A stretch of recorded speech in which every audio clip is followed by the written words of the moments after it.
You're the one that knows your life, your body the best. Stick with it and avoid the outside influences, especially if they're coming from people that are in a position that you don't want to be in.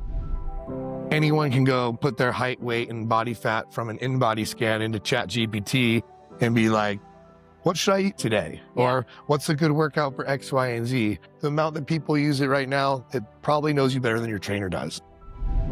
She goes, you're like my groceries now.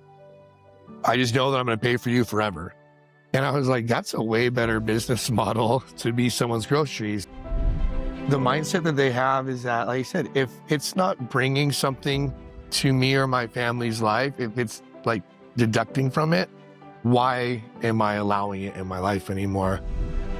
Hello and welcome back, Authority Builders. So I have been on a 2-week hiatus. I have not had an episode drop in a minute.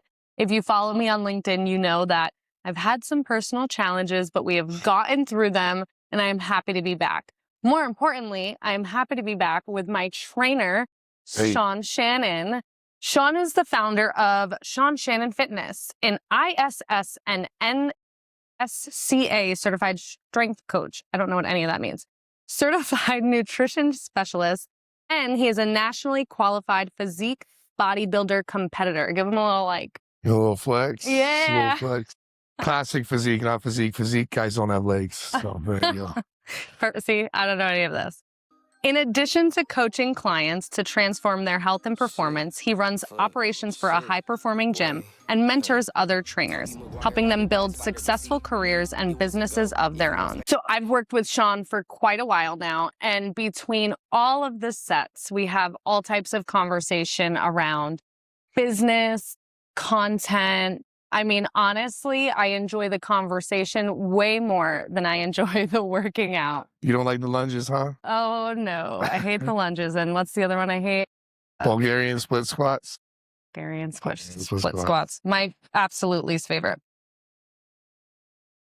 Because the lessons Sean teaches in the gym go far beyond fitness, we talk a lot about stewardship, resilience, being a stronger version of yourself. And I feel like the conversations that we have here in the gym are conversations that I really wanted to bring to all of you because I think you'll see and find a lot of value in it. So Sean, officially, welcome to the show. Thank you for having me. So Sean, everyone sees where you're at today, but none of my audience members know really how you got here. So why don't you give a little bit of a background of who you are and how you got to where you are today?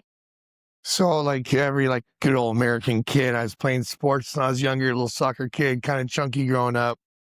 Not like too fat or heavy, but just never really liked the way I looked, kind of pudgy. And as I got a little bit taller, I started feeling a little more confident.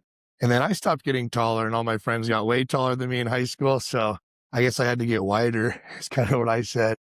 Played sports in high school and like intramural stuff in college, but I had a couple injuries that made me really fall in love with the training side and like rehabbing. And I found out that I liked training more than sports. After graduating from Point Loma Nazarene with my degree in exercise science, I was kind of done with school. I did want to go pre-med, but I was just kind of tired of going to school for a while. I wanted to do something different. And in my college years, I studied abroad at the University of Limerick and did advanced exercise physiology. And so that was a stepping stone to later to going to Abu Dhabi. And I met a lot of people that were working in Abu Dhabi when I was in Ireland. And so I went out there for 3 years and worked for an oil company. And so that was pretty cool, but it was time to come home. When I got home, it was that decision again. Am I going to go pre-med or PA school? Or what the heck am I going to do? Because now I'm spending all the money I saved and I don't have a job. And so I kind of reverted back to like my roots of like health, fitness, exercise, things like that. And just became a personal trainer, intended to be on the side. But within 3 months, my schedule was full. And so it's like, Then I bought a car and then I got an apartment. And I was like, well, crap, someone's got to pay the bills, And so I just decided that this is the career path I wanted to go through. And so I was going to blow it up and I was going to build it and build a brand. And so after 2 years, I decided that being in a corporate gym was not enough, making like $23 an hour. It's all about like honing in on what you want. I wanted to make a business out of it. So met Miguel, came here to Self-Made, and that was the start of my like independent journey as far as being a personal trainer. So start with like education and then application. And then we went through COVID. COVID was rough. They tried to shut us down, but thankfully we're in Riverside County, so we did pretty well. Kind of bribed the sheriffs by giving them some gym equipment, so they didn't shut us down. Thank you, Riverside County Sheriff Chad Bianco.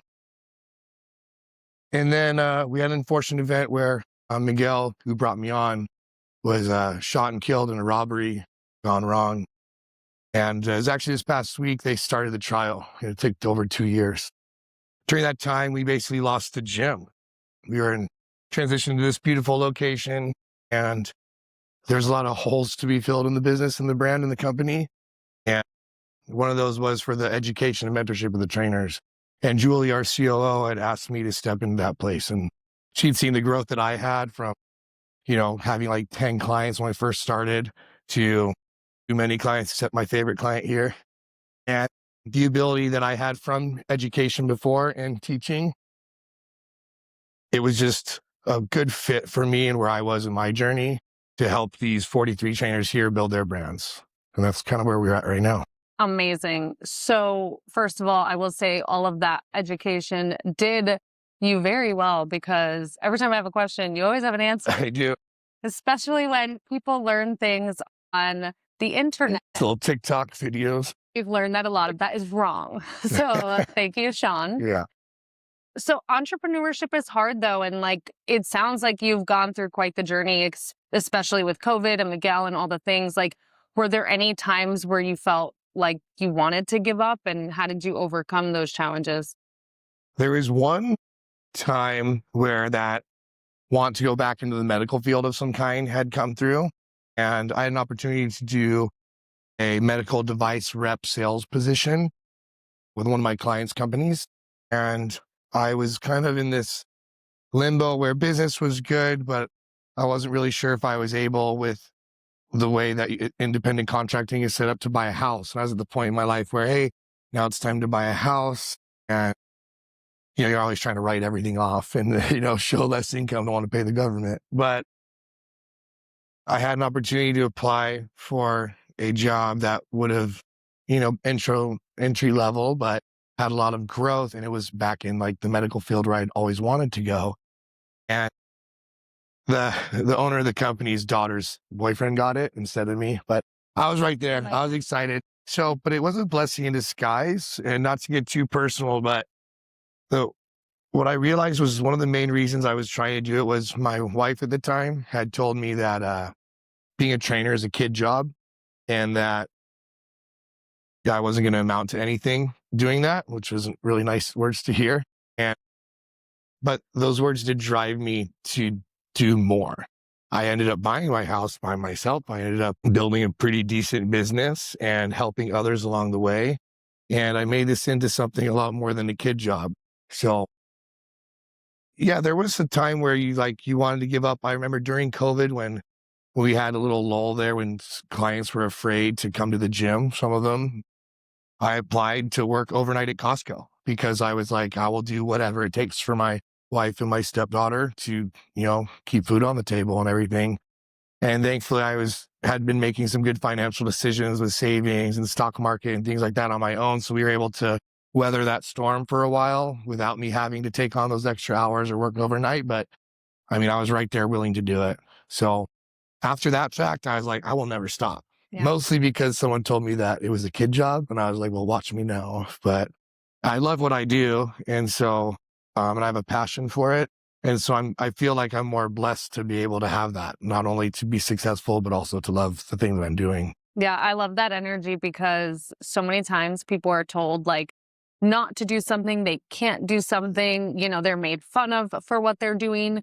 You have two options. You either take the path of, okay, wait, maybe I'm actually not good enough. Maybe I really shouldn't do this. Maybe I am being dumb. Maybe I'm not capable. Or you take the path that you took, which is like a big F you, I'm going to do this, and look at where you are today. Right. So it is incredible. I love that energy, and thank you for sharing that story. One of the key pillars of inspired authority is stewardship. And when it comes to fitness, when it comes to business, how you manage your time, your energy, your consistency is all critical. When it comes to what you've been able to do in business and what you see people do when they come into the gym with consistency, what would you say is like a critical component of having stewardship in your life to get anywhere? I think it's ironic because of a post you had on your Instagram today was one of the topics that we covered in mentorship. And it's about like decision and indecision. And I think one thing that you have to do, whether it's in your building your body or in your fitness or in your business or family life, is make a decision based on, because you're the one that knows your life, your body the best. Stick with it and avoid the outside influences, especially if they're coming from people that are in a position that you don't want to be in. And so, like my ex-wife telling me that being a trainer is a kid job, but the ability to take action with speed, and it will provide clarity for you and a path and a vision. Most people sit and they get lost in the sauce, or they get analysis paralysis, and they don't make decisions and they don't go forward, and they end up just sitting and rotting. Because I have a heart for Miguel and what everything he started here. One of his favorite phrases was procrastination is death. And, as simple as your finances, if you're not raising your prices by 4% a year, you're losing to inflation. If you're not getting better every year, you're losing years every minute of the day. So I think that taking executive action over your life and taking control is like the best way to steward your life and not let other people be in control of your outcomes. So, one of my favorite things to tell people is that my coach has a coach. So, the True. fact that you have a coach again, it just emphasizes the need that like it's okay to ask for help. So, can you talk a little bit about that? Like, how important is it to ask for help and to get better, even when you are already considered an expert? Like, you train so many people. Like, why do you need a coach? I found huge value when I first got Pete Ciccone was my first coach and for bodybuilding when I got back to America from Abu Dhabi. And I hired him because I had done a couple competitions in Abu Dhabi, but I was kind of just going off of the science that I had learned in college. And back in the day, we had just these forums, bodybuilding forums, old archaic like chat rooms and stuff. A lot more better information now. But I did it just solely to learn about bodybuilding and the nutrition side of bodybuilding so that I wanted to coach competitors. But it became so much more valuable than that. When I hired someone for one job he became like a life mentor for me. I still talk to him almost every week. When I see him at competitions, even though I don't train with that coach anymore, I just saw huge value as far as like my outlook and the things that he provided me. He was a nurse, and then he was in love with bodybuilding, and he left nursing, and it kind of like caught my eye because I wanted to go into medical field too. And then I was like, oh, I'm gonna do this thing. And how many people told us no, and he still made it. Another thing that he taught me was it took him 19 years to turn pro. And so if someone's willing to grind that out, and he had multiple coaches as well, and that consistency and tenacity and that grit and like will to not stop, like I wanted to learn from someone like that. But as guys, a lot of guys don't like asking for directions, and it takes them forever to get to where they want to go. Yeah. And so the value I find in my current coach, Neto, he's out in Texas. I fly out to see him once or twice a year and train with him, but we do online coaching monthly, check-in every week. He allows me the peace of mind because I just allow him. He is the manager of my fitness. He is the manager of what I put in my mouth, the exercises I do, and it gives me peace of mind and more energy and space in my brain to help you, to help Michael, to help all of my other clients. Without him, I would probably prioritize myself over my clients at times, and then my business would suffer. Hiring him probably made me so much more money because I was able to give better attention and more time to my clientele and to the trainers here to help them as well. And we just don't see that like web effect. And that's why I tell my trainers when they're trying to build their offers, I'm like, don't be afraid to charge a higher price because you don't know the impact that you are going to be having on that person's life. You are giving them time back. You're giving them mental energy back. You're giving them stress. You're taking stress away. And so I think for a lot of trainers, especially male trainers, they don't like asking for help and they think they know everything or just because they have big biceps that someone should train with them. And I just think in business and in life in general, having a mentor is just, it brings so much peace. And you know that if you're going through something or you make a mistake, like, do you have someone that you're literally paying to help take care of that issue for you? Yeah. So I love it. Yeah. You said something earlier about from your mentorship where you didn't say it this way, but this is the way that I think about it. You shouldn't take advice from someone who has never been to the place that you're trying to go. Right. And so I do think it's important to have coaches because these people have been where you're trying to go. And the people that like want to just learn on their own and learn the hard way, it's like you could get there so much faster if you just worked with someone who has done it before you. It's funny because I didn't think about the parallels in the two coaches that I've had, my main coaches, with Pete being a nurse and switching over and me having one to. My coach Neto had a very bad, like a sickness and injury that he lost all his muscle. He was hospitalized for months. And I didn't think about that till now. That was one of the things that attracted me to hiring him as a coach was his ability to rebuild. I had been getting ready for a competition before I met Neto, and it's 3 years ago, and I tore my pec like right off the bone. Ouch. But not till right now did I think like, well, the thing that attracted me to him and to hire him was his like tenacity to come from the bottom and come back again. Yeah. And that was what I was needing at that time. It's kind of funny. It just kind of came to me right now. Yeah. I mean, the other thing that I was thinking about when you were talking was like outsourcing things. So like you and I have talked about you outsourcing like a deck, right? Because I mean, you're a trainer. You don't need to know how to use PowerPoint and create a deck, right? What PowerPoint? I was talking to my dad earlier today, and his pool is always green. For the last 10 years, my dad's pool has been green. And the amount of time consistency, like, consistently green. I'm like, dude, just get somebody to do your pool. I'm like, it's going to like not weigh on your mind. You're not going to just shock your pool with chlorine every time you want to use it. Yeah, it's more chemicals. Outsource it, right? Yeah. How has that gone for you in terms of like outsourcing parts of your business? Like, what does that give back to you in your day-to-day by having someone else do the things that you don't really have the time for? Right. So media was one of the first things because I too get lost in the sauce and analysis paralysis with what I wanted to post. And so when I hired my media guys to not only do mine, but one of my coworkers, Jarvis, just turned pro. Good job, Jarvis. And they did some stuff for the facility as well.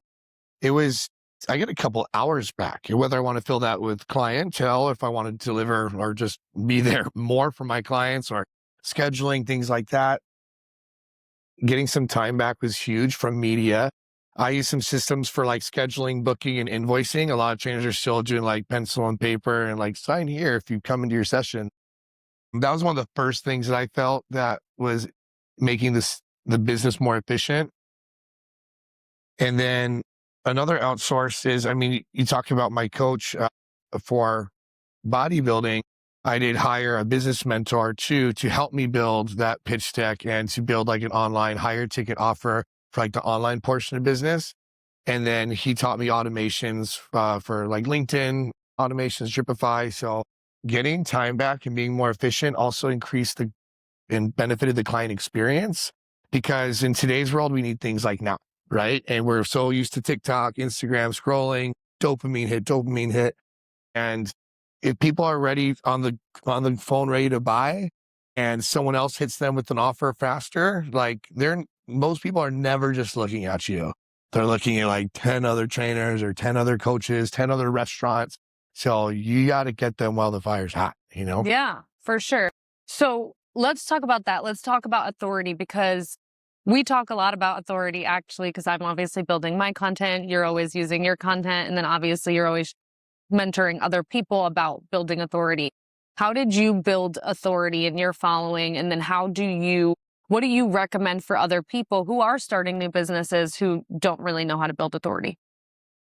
My original authority came from education, like having my exercise science degree, multiple certifications, having competed in bodybuilding, doing that stuff, but all before the time I was like 26 when I started training. It was a huge benefit for sales when I was at a corporate facility. And I just started becoming known for, well, that's the guy that was graduated with exercise science degree. He's the one that knows everything about supplements, performance enhancement, hormone replacement therapy. And so when I got labeled or known as that guy, and that really helped because it wasn't something that I was intending to do, but it was something that I was interested in it, and I never stopped learning. A lot of people, especially in the fitness industry, they get their one certification on a weekend, and then it's like, oh, I know everything about fitness, and I love working out. I have big biceps. Come train with me. You're the same as everybody else. I also found that the client experience helps build authority because you can't just be one-sided. So my love for learning about investing and like politics and things like being more well-rounded allowed me to have discourse with clients of different levels. I remember being a young trainer in like mid-20s that was trying to sell training or even talk to these guys that were in their 50s that were my dad's age. And they would look at me like I was their son, like, oh, I'm not going to listen to this kid. But when they heard me open my mouth and I started like telling them, some science stuff or, being traveled to like 19 countries by the time I was 26, having that world experience. I remember one of my clients who ended up being like a second dad to me. He's going through a divorce and being able to help him through that at 26 years old when it's not anything close to what I'd experienced, just being able to talk to him at more of like his level. And I didn't sound like a 26-year-old kid. And it's funny, like I said, he was a second dad to me when I went through my divorce. He actually like quoted me back something that I had told him. And he said, a 26-year-old kid once told me yada, yada, yada. And I looked at him, I was like, damn, that kid was smart. But it's building authority. You have to love what you do and you have to be able to prove it and talk about it. A lot of people like to talk, but not walk, right? A lot of people that's what's like the problem with social media is a lot of people like to show on social media all the things that they can help you with and selling their packages of things that they've never actually done. So it's dangerous. With AI, I mean, the ability to like copy someone's content, literally copy it and just put your face or body on it. Everyone's a coach now, right? Everyone's a business mentor. But a lot of these, when I see these kids building these funnels and they're like 16 telling me how they work with these $100,000 clients and they're going to make me rich. And I'm like, what are you going to teach me? Anyway, but authority is hard to build, but I think it's something that people need to be proud of and confident once they have it and never give up on continuing their education, because just as hard as it is to come by, it can be very easily lost. Yeah. Yeah, that's good. Because you can learn and have experience. And experience is critical for authority, but actually the world is evolving so quickly. So it's really important that you just continue to keep up with your skill set. I think there's a lot of, when you think about AI, Google, like for the last 15 years, knowledge is getting less important because we have it at like the tips of our fingers at all times within seconds. And it's teaching consistency and application and like the roadmap that you're going to give someone to get to their goal, whether it's business goal or a fitness goal. If all you do is talk about like how much you know and not how you can provide that service to them, you're going to get lost very quickly now. I see it already happening with some of our trainers or some of the online coaches that were good. They're starting to lose people because they lack the application. Anyone can go put their height, weight, and body fat from an in-body scan into ChatGPT and be like, what should I eat today? Yeah. Or what's a good workout for X, Y, and Z? And now, of course, people say, well, it's not tailored to you. The more your ChatGPT knows you, they probably knows you better. The amount that people use it right now, it probably knows you better than your trainer does. So their workouts they give you are probably better than your trainer does. Yeah, for sure. So I just think that like the application and the ability to convince the person to actually do it. It's not knowledge that we're selling, it's the ability to apply it. For sure. My like newest life advice is always to get a trainer. I'm always like, you should just get a trainer because it's like I've signed up to be here and like I don't want to ever waste your time. Oh, thanks. And then you hold me accountable and Sure. what I always say about you is that I'm like, I would never lift the weights that Sean makes me lift. That's how I've like made progress because I would literally have never done any of that weight if you didn't force me to. It's a good thing we never filmed one of your workouts because we have to edit like half of it. It would be All time. yeah, rated R for foul language. But I do it. Thank you to you. So Yeah. anyway, it's the accountability factor and like trusting your trainer and like, yeah, other trainers in the past, I wouldn't take as seriously, but definitely your authority makes me do the things. And I listen to you and I ask you questions and I trust when you give me answers. I trust what you're saying. Now, you mentioned some of your clients, and I know that you have some very successful clients. In terms of the environment that you're in and the people that you surround yourself with, when you surround yourself with certain people, you kind of start to think like them, the mindset piece, sometimes the negativity or the positivity, right? So right. So how important is the people that you surround yourself? How important is your environment is what I really should say to your success. Right. Well, you're completely right. To use cliche, like the good apples never made the bad apple better, right? He's going to corrupt the rest of them.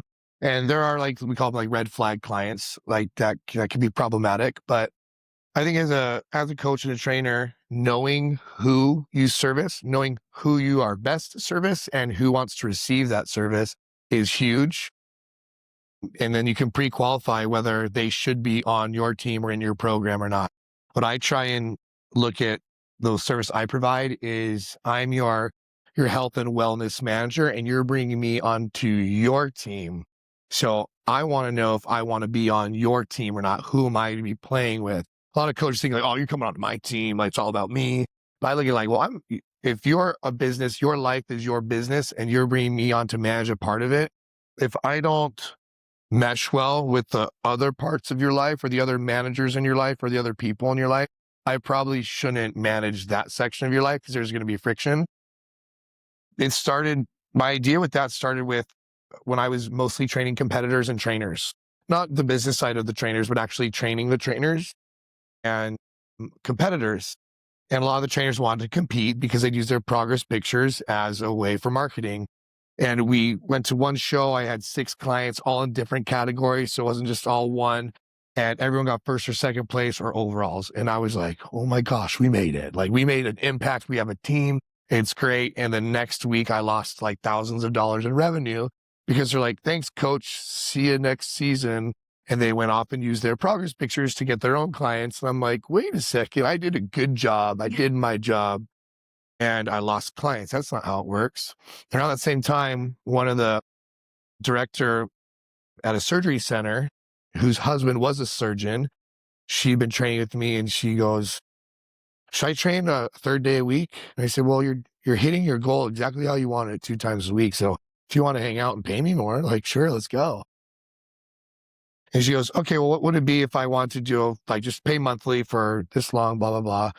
And I never had someone like ask me without me trying to sell it like that. She goes, you're like my groceries now. I just know that I'm going to pay for you forever. And I was like, that's a way better business model to be someone's groceries. So how to become someone's groceries is to make your offer, make your position as like their health and wellness manager for a certain niche or a certain market. And so for me with like the Temecula Fit moms, mine aren't like stay at home, do nothing moms. These ladies like run real estate teams. One of them runs like UCSD Medical Center, all their contracts with all like the local hospitals and stuff. And like these ladies are badass. And so that's like the bread and butter of my business. And when you deal with people like that, you also get referrals that are like high quality, elite level women or men. And then I end up training some of their husbands. Dudes are on boats in Dubai with the sheikh and stuff, running his finances. Like, thanks, Colin. But like, it's crazy the people that you meet when you kind of like level up your position and you deal with people in that upper echelon. And it's, I think having those positive people around all the time, I get to have great business conversations like we do, but also with like Ashley Cooper and all the other ladies, like there's some very powerful, strong women, and I'm very proud to be accepted by them and to be helping them on their journeys. Yeah. Yeah. So I wanted to talk about that because I know you train so many women. What are some of the mindset patterns you notice in the women who show up consistently, even when life gets messy? Well, most of the ones that are, especially the ones that are over 40, there's no more drama and BS allowed in their life. Like if it doesn't bring peace or profit, like they're like, get out of my life. Love it. And so, and sometimes it can feel cold, but these ladies are still heartwarming moms. They have 2, 3 kids. They're in great shape. Some are bikini competitors, but they still take care of their families, their husbands, and some of them are the breadwinners. And it's like awesome to see because like girl power up in here. But the mindset that they have is that, like I said, if it's not bringing something to me or my family's life, if it's like deducting from it, why am I allowing it in my life anymore? And that's not to say that you can't help other people out in their time of need. Like there's been plenty of people that I've helped or that have helped me for sure when I've been down, but they make it a habit of surrounding themselves with people that build them up and add to their life. And I think that's like the biggest thing is when they are selfish and take care of themselves first, it's the whole pour from an empty cup situation, right? These ladies are making sure they're coming here, well, except the late ones. They come in here early in the morning and they make sure that their stress is down. They feel good about themselves. They're consistent. And it's just like ticking boxes off of a list. Everyone feels good when they got a list and it's like they get to the end, they're like, oh, it feels great to finish it. And they do it every single day. So surrounding themselves with people that are all about prosperity and being consistent. Those are the 2 most important things I think that I have from my clients. Yeah, that's so good. I was the breadwinner until Michael started his You business. got to level up, huh? Yeah. No. So speaking of, there are so many people out there that are thinking that I really want to start a business. I want to be an entrepreneur, but they're scared. What advice would you have for those people?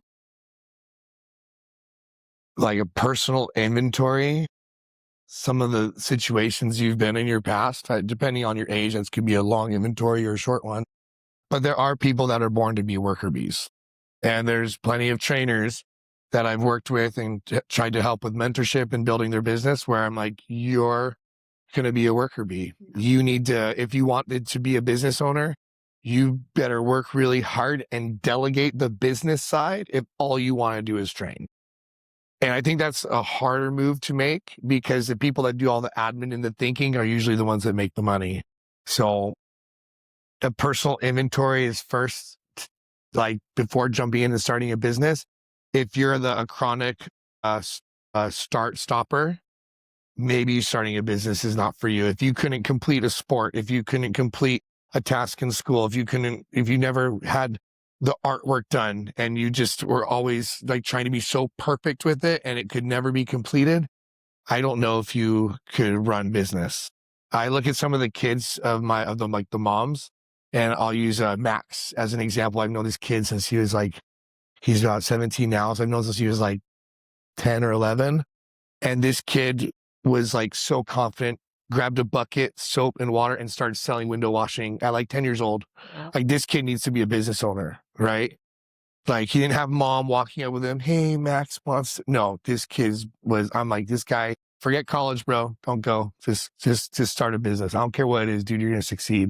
So I bought him, a couple of years ago, when he was like 12 or 13, I bought him a start your own vending machine business. And I was trying to help him get it into barbershops with my barber that I just want to see. And so that kids like that, if you've had someone tell you like, you should do that in your life and you should start a business or you have the mind for it, take a personal inventory of yourself and say, what have you started and completed? If you always take things to completion, I think that's a great way to show that you're willing to like grind things out.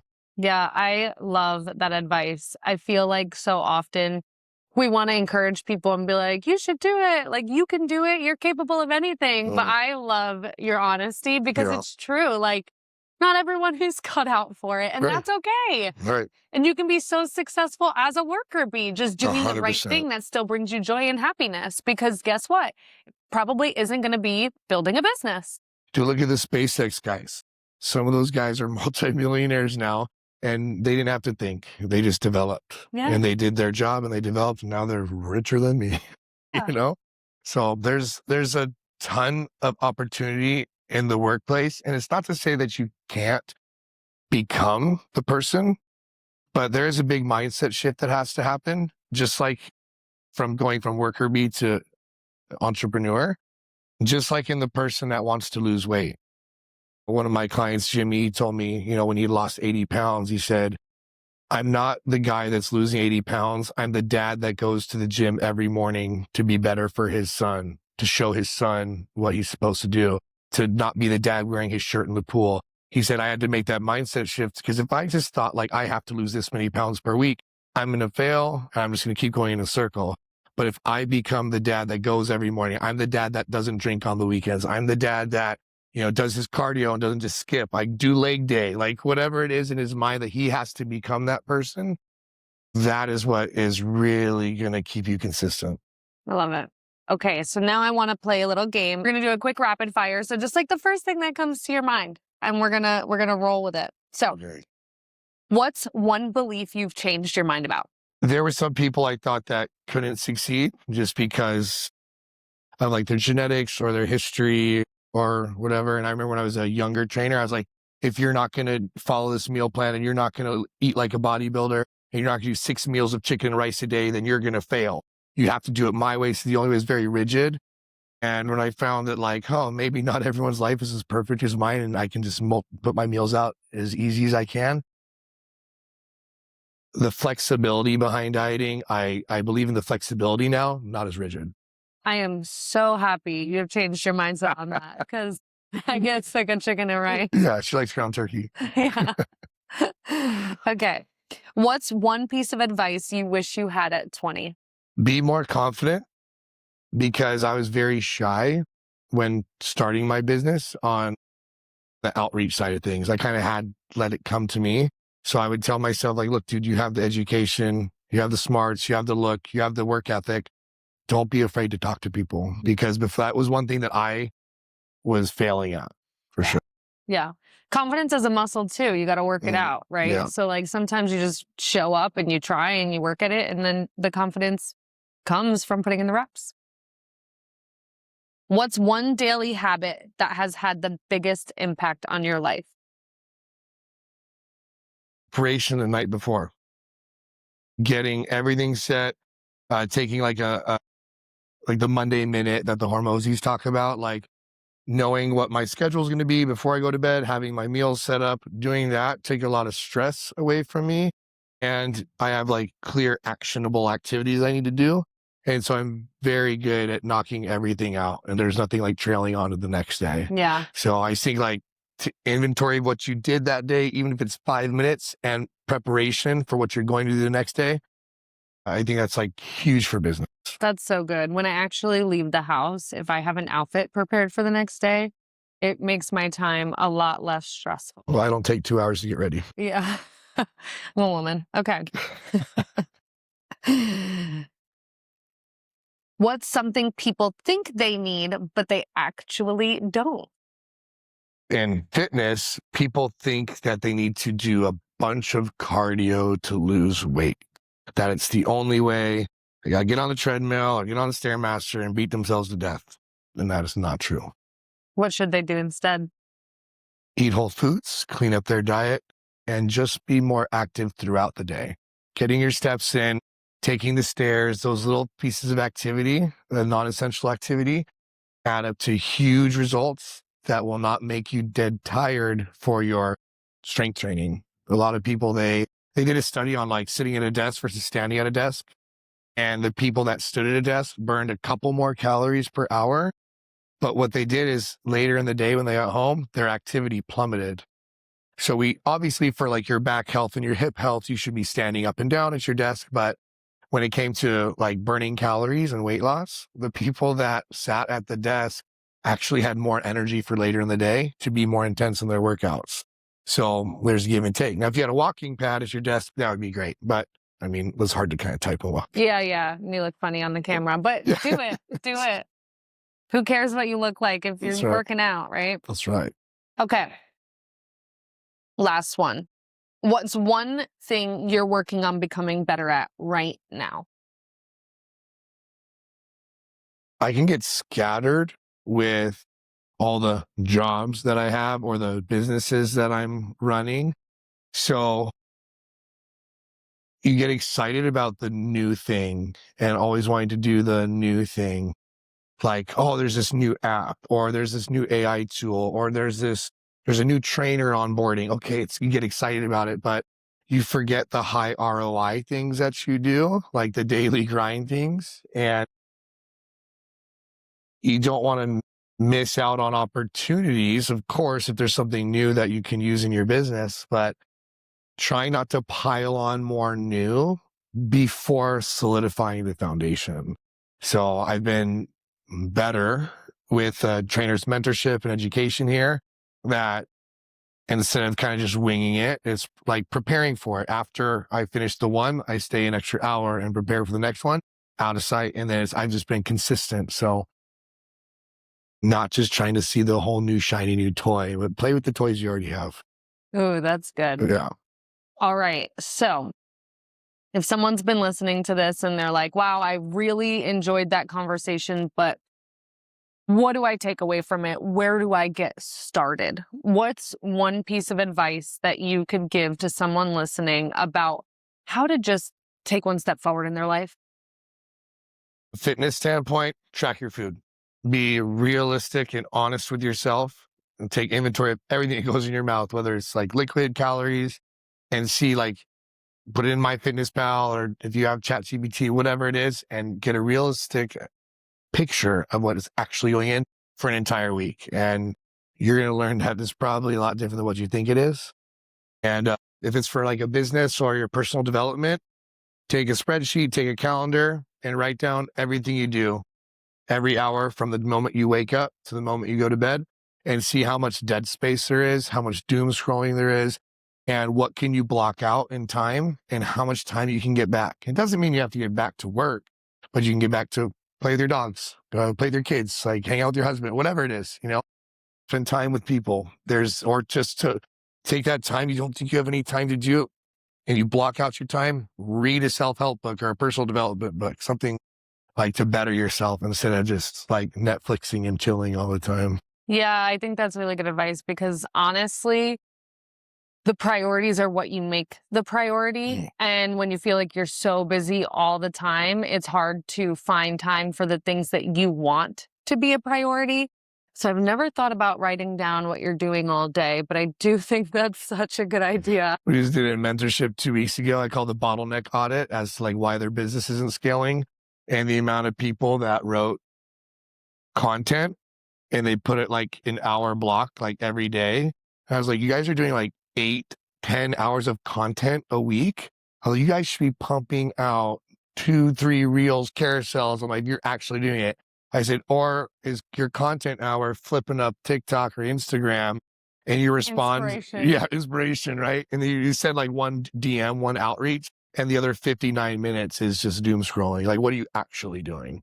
Just with the same thing with tracking your food. What are you actually eating? Measure it, measure your life and your hours of your day, measure the food that goes in. Yeah, I make fun of the inspiration, because I do that sometimes. Inspired authority. You need inspiration.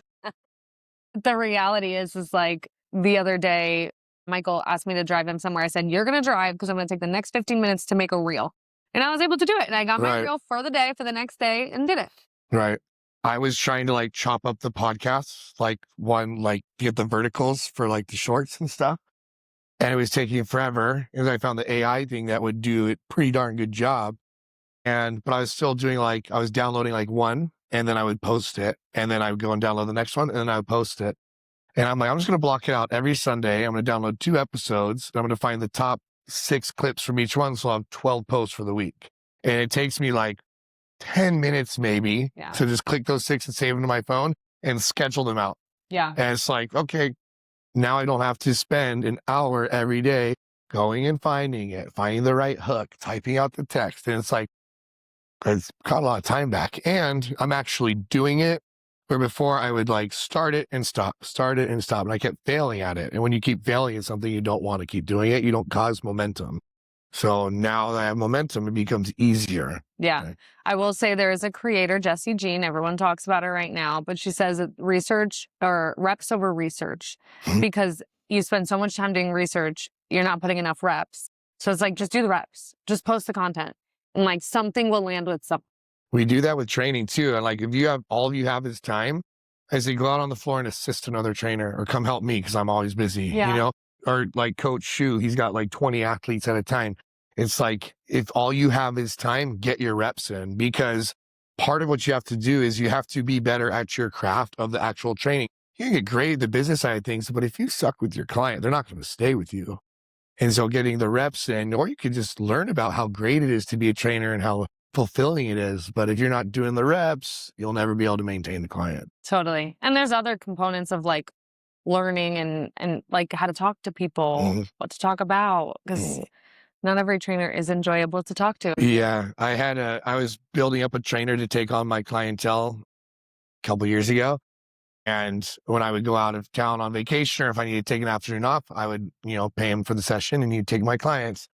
And after like a week or two of doing that, a day off here, a day off there, my clients were like, hey, is there anyone else that we can train with? And the hard part was he was a good kid. He was one of my bodybuilders. He trained with me, so he knew the style of training I wanted. But he was also like 22, and my like 45-year-old moms were like, he's kind of like not able to talk to him. And I don't know what to say. Like they're mentioning their kids, like who are like 8, 10, 12 years old. And he's just kind of like, okay, do the next rep. I love it. Yeah. Well, this has been such a great conversation. It always is every time we're together. I haven't seen him in like 3 to 4 weeks because of the situation mentioned earlier. So we're going to get back in the gym next week. That's right. And then just give me a few weeks and I'm going to be... Slow it up. Yeah. Slow. Slow. Thank you again, Sean, for being on. And I'm sure so many people are going to get so much value out of this episode. You went so far beyond training, and I always value your input.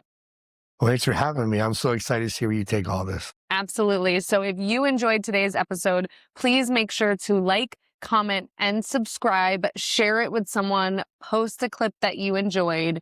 And we cannot wait to see you again next week, because I'm not going to skip next week again. So I can't wait to see you all. Take care.